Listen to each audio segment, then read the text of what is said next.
You guys may have heard the news lately. Hong Kong is literally in flames right now.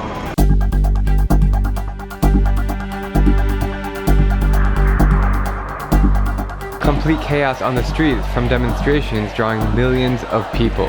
Police aimlessly firing tear gas. Charging metros to beat down protesters and doing everything they can to calm the situation down. We're just scared of the police. One of the features of the Hong Kong protest movements have been these things called Lennon Walls, where people post little messages of support for the protest movement. So this here is a classic one. It says in Cantonese, 香港人加油, which means Hong Kongers add oil. So, why is this happening to Hong Kong? I have just arrived here from Manila this morning and it's time to investigate. Join me as I take you on an inside look at the situation in Hong Kong. To better understand these protests, let's back up and look at a simplified version of Hong Kong's history. This megacity on China's southern coast was a British colony for 150 years until 1997, when it was handed back over to China under a policy called One Country, Two Systems. This meant that Hong Kong would remain China, but as opposed to the communist mainland, they could have their own systems under a limited democracy, like free speech and unrestricted internet access. However, China only granted Hong Kong to have these freedoms until 2047. That's 28 years from now, and many Hong Kongers feel like Beijing is already encroaching on its liberties. Since 1997, there have been many demonstrations and rallies, most notably in 2014, but none has been more powerful than the current situation. On June 9th, 2019, about 3 months ago, the protest began against a controversial extradition bill. However, it is already withdrawn by the government, but we are not satisfied because they're always a liar. And since then, it's escalated to madness. Activists have stormed inside government offices, vandalized symbols and flags of China, invaded public transportation, and even charged the airport, forcing it to close down for 2 days and causing the CEO of Cathay Pacific to resign.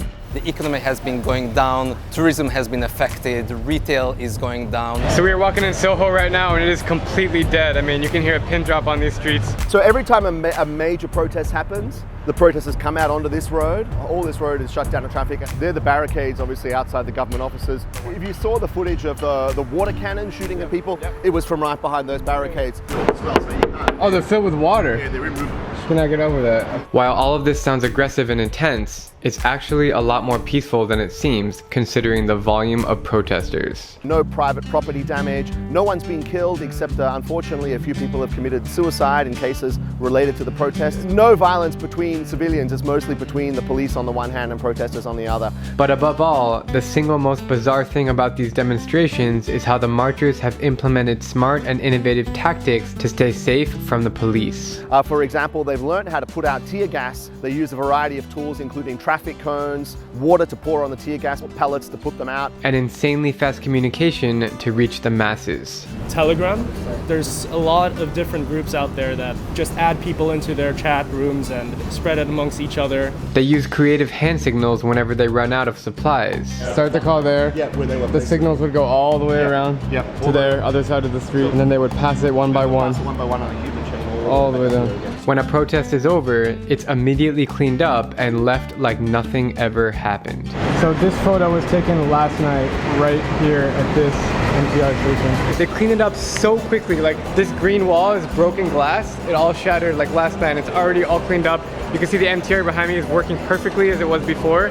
If I'm being honest, it's a great time to visit as a tourist because flights and hotels are half the price and the streets are shockingly empty. So I'm on the MTR here and it's quite empty. Usually it's super packed here in Hong Kong. I like your video. Thanks, bro. You're in it now.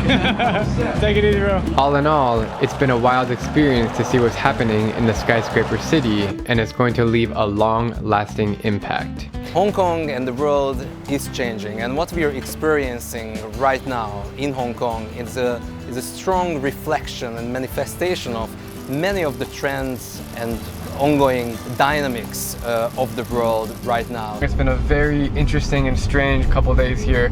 It's not really the Hong Kong that I know and love. The streets are shockingly empty. The hotels are really cheap. The airport was empty, but I'm very hopeful that things will get better. I know that they will, and Hong Kong will begin to thrive like it's always done in its history. So that's it, guys, for today. Thank you for watching, and stay tuned for many more videos over the coming days about Hong Kong.